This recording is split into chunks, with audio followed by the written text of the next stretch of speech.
Tim and Dad are working on insulating the pump room. Dad's on the inside pulling insulation up because the ceiling is higher. You can see the floor is right there, so we have to go all the way up, and Tim's on the outside. So they're going to go ahead and insulate that and put the siding on the sheeting on the outside. So that'll be done, and then we have to put the sheeting on the inside, of course.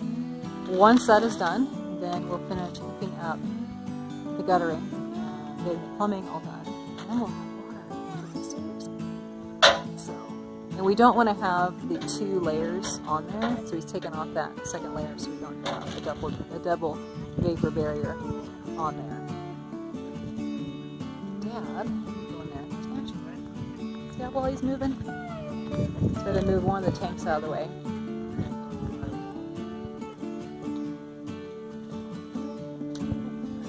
Dad is up there and he's reaching down and pulling it up, and you see the hanging insulation up there. So he'll pull it up and take it up to the ceiling. And then that'll get closed off. And we'll put the sheet up there. What you doing up there? My unsteady hands make it so bad. My camera shakes so bad. What are you doing? What? Crash, boom, bang. Yep. We're running the propane lines. The idea is we're concerned we're not going to get enough hot water to our master bath, which is directly up here. But the boiler we're getting is 50 feet away, probably more, 50, 60 feet away, the pipe. So we're thinking about putting a little on-demand propane heater right here for us. So that's what I stubbed this one off for. And then this line will go off to the main house for the boiler and everything else. And then down below, get my junk out of the way.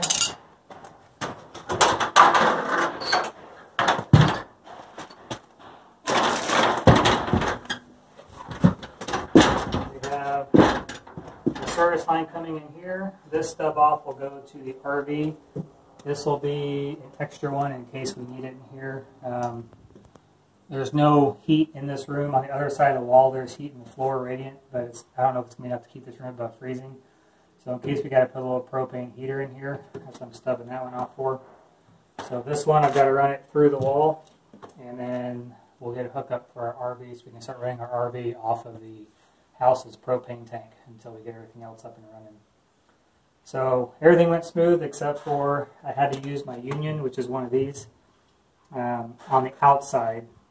So I got to go to the store and get another one. So these are used when you got to think if you were assembling this and you were tightening your pieces down, they're never going to line up exactly where you want them to be. And the same thing when you're disassembling it, you can't disassemble it if it's all locked in one continuous piece. So what this does, if you undo it, it just breaks the pipe, and then you can unscrew things or screw things in as you need them. So for example, up there, I was hoping I could just run it straight across, but when I tightened my pipe up, it was facing 180 degrees the wrong direction. So by putting in one of these unions, you can rotate it any direction you want and then tighten it back down. So you typically want to have one on each of your legs, so you can disassemble it later if you have to. So I've got to go back to the store and get one for this, and then I can pipe that through the wall, and then hopefully we'll have propane for the RV tonight instead of using our little bottles. Oh, that'll be nice. Yeah. We have 500 gallons sitting out there, and we keep buying these little 20-gallon bottles. It's really fun when it goes out in the middle of the night. Yeah, so a 20-gallon bottle here when it's getting cold is lasting us roughly a week. When it gets down into like 30 at night, it's going to be, or below freezing, it's not going to be lasting long at all.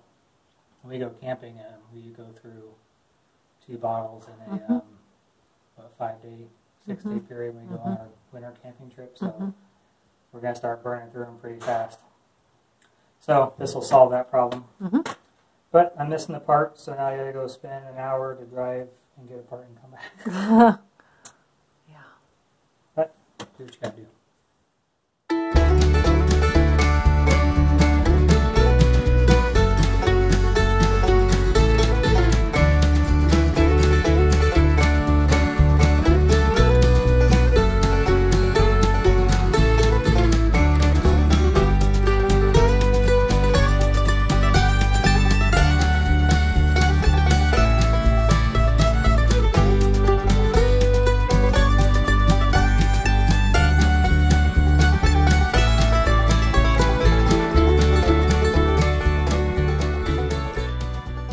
See if it fits.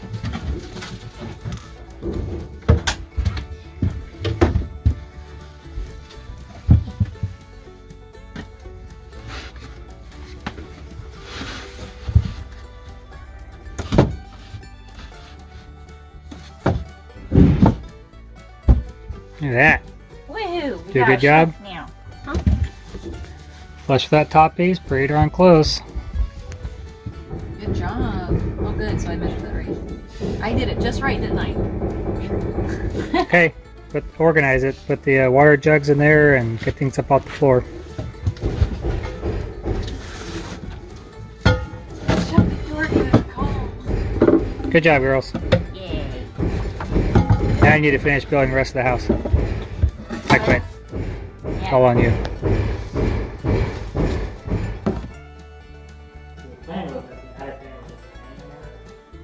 We could put vents anywhere in that space and we just suck them up through that vents. Instead of having a huge vent in the center, we put them in. And you turn it on.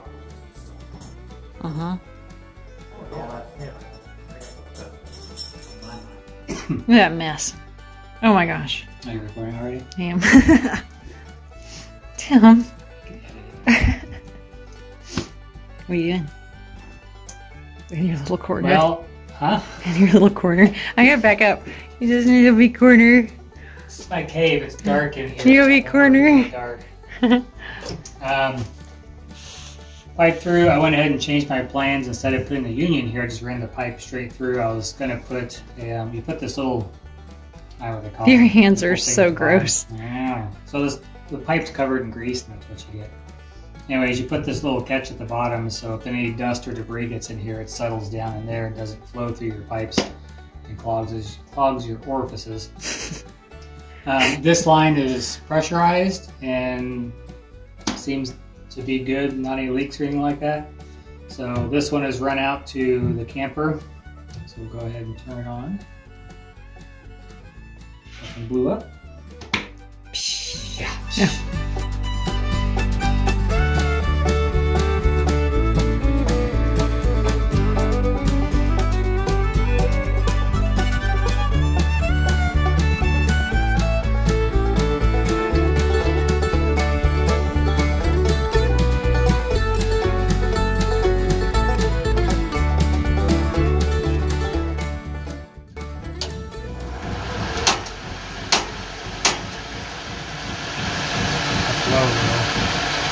So do we actually have a low now? That's like really low. Yeah. Wow.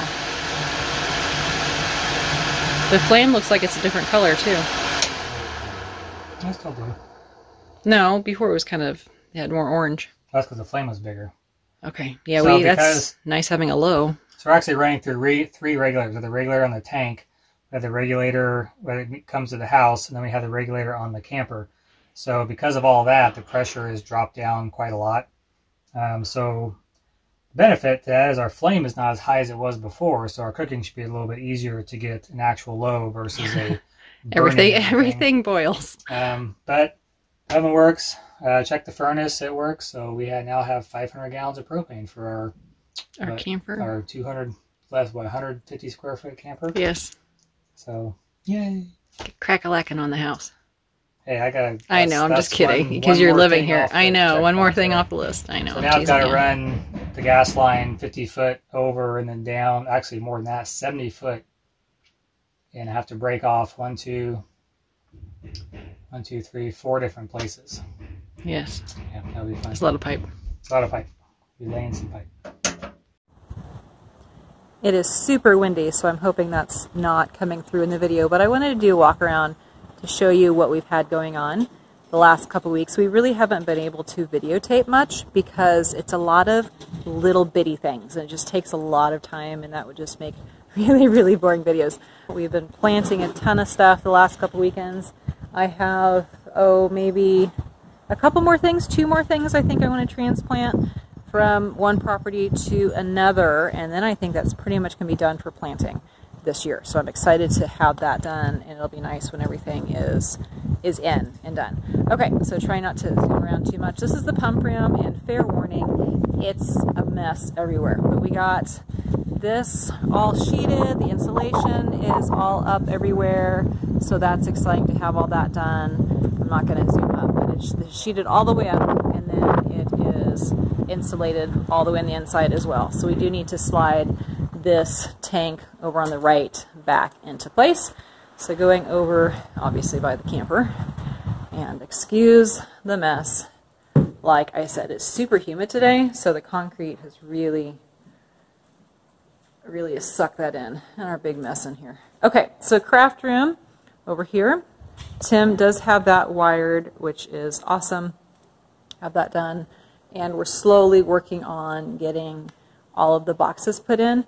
There's been some frustrations on some of the settings on the solar array, so we're trying to get that figured out right now and see if it's something that is maybe done wrong or if that's just how it is. And since this is new to us, it's an adapting phase. You kind of got to get things figured out.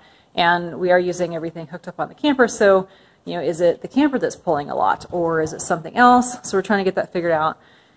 But we went through last night and set all of the boxes. Tim and Dad have been putting them all in. The goal, obviously, is to get everything right in. So we've got the 3 exterior doors that need to be put on, and then we need to put the trim around the garage doors. Let's go ahead and go upstairs. I'm using a new phone stabilizer, so I'm hoping it works okay. Anyway, so plan is to get as much electrical done as we can for now. Then we're going to focus on getting the garage closed in. So we'll have all the sheeting, so we'll have the wood sheeting along these walls closed in, work on insulation. Obviously some of the wiring has to be done before that happens. So this area will be closed in, and we can have some heat in here, and it'll be the closest space, and one step closer to actually moving out here, and we can have our belongings out here, which would be awesome. No more living in multiple places. Okay, so coming back up here, you can see where Tim and Dad have been putting all those electrical boxes in. Not quite sure what we're going to do in this room just yet. We'll obviously have a ceiling fan. Ceiling fans, you got to have them in this area. In Kansas, got to have ceiling fans.